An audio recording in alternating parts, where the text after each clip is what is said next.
जय गुरु जी संगत जी। मेरे YouTube चैनल में आपका स्वागत है। मेरा नाम नीता है। मेरे YouTube चैनल का नाम है शुक्राना गुरु जी विथ नीता। जय गुरु जी, शुक्राना गुरु जी। दिव्य आभा का सत्संग। गुरु बिन घोर अंधियार। गुरुजी से मिलने से पूर्व मैं अत्यंत हठीली और अड़ियल थी। मैं किसी की बात नहीं सुनती थी, किंतु कुछ दुर्भाग्यपूर्ण घटनाओं ने मेरा उत्साह प्राय समाप्त कर दिया था। किसी ने मृत व्यक्ति की अस्थियों को चूर्ण कर मेरे भोजन में मिलाकर मुझे खिला दिया था। यह अत्यंत शक्तिशाली काला जादू था, जिससे मैं मौत की कगार पर पहुंच गई थी। वह 1984 की घटना है। उस समय में से मुझे सैया पर रहना पड़ रहा था। मैं बैठ या चल फिर नहीं सकती थी और कुछ भी पचा नहीं पाती थी। मैं संतों, तांत्रिकों और फकीरों और पंडितों के पास गई, लेकिन किसी ने भी मेरी सहायता नहीं करी। उन्होंने कहा कि मेरी मृत्यु निश्चित है। यदि कोई मेरी सहायता करेगा तो कर्मों के आदान प्रदान के कारण उसकी मृत्यु होने की संभावना है। 1 दशक तक मैं कष्ट सहन करती रही। जय गुरु जी, शुक्राना गुरु जी। यहाँ आती रहो। फिर एक कनाडा निवासी लूना, जिसे मैं जानती थी, ने गुरुजी के पास जाने की सलाह दी।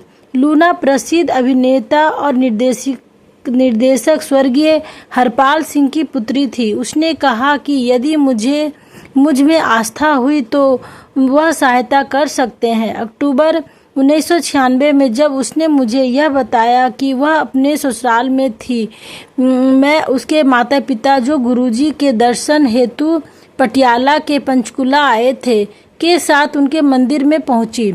जब हम अपनी गाड़ी खड़ी कर रहे थे, गुरुजी संगत हॉल से निकलकर बाहर आए। हम सबने उनके कमल चरणों को स्पर्श किया।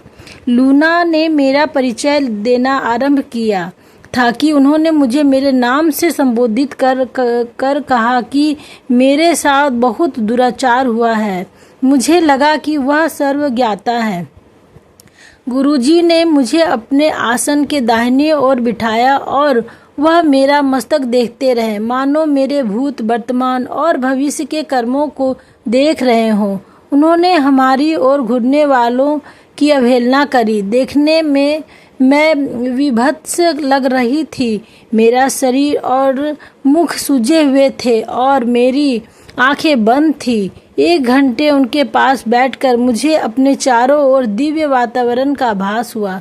10 वर्ष के पश्चात मुझे आंतरिक शांति का आभास हो रहा था। फिर उन्होंने मुझे लंगर करने के लिए कहा। उस समय मैं उसकी गुणवत्ता से अपरिचित थी। मैंने लंगर स्थान से बाहर निकलने का प्रयास किया। मैंने सोचा कि मैं बिना मूल्य का भोजन कैसे कर सकती हूँ, परंतु गुरुजी को मना करना संभव नहीं था। उन्होंने मुझे लंगर ग्रहण करना के लिए कहा तो मैंने किया। उसके पश्चात उन्होंने मुझे अपने पास बाएं बिठाकर उस हाथ को दबाने और मालिश करने को कहा। आधा घंटे के उपरांत उन्होंने मेरा अंगूठा अपने अंगूठों से दबाया और उसी क्षण मेरा 60% रोग समाप्त हो गया। उनके चरणों में बैठे हुए उन्होंने अवर्णनीय मुस्कुराहट देते हुए वहां आते रहने के लिए कहा। उस दिन मुझे आशा बंधी, किंतु उसके बाद 6 माह तक लूना के ससुराल वालों ने मुझे व्यस्त रखा। मैंने उन्हें चंडीगढ़ के निकट जीरकपुर में 4 कनाल भूखंड बेचा था। पंजीकरण के समय मुझे लगा कि मेरे साथ 1.5 लाख रुपये का धोखा किया गया है। मैं गुरुजी के आदेश का पालन भी नहीं कर सकी थी। 6 माह के पश्चात जब मैं पंचकुला गई तो पता चला कि गुरुजी चंडीगढ़ गए हैं। उसी समय उनके पास गई। जैसे ही उन्होंने मुझे देखा, उन्होंने दूर से ही कहा कि मेरे साथ 1.5 लाख रुपये का छल हुआ है।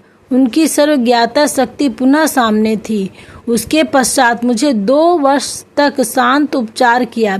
कालांतर में शिव पुराण में पढ़ा कि गुरु को 2 वर्ष तक शिष्य की परीक्षा लेनी चाहिए। मैं उनके पास निरंतर जाती रही। जय गुरु जी, शुक्राना गुरु जी।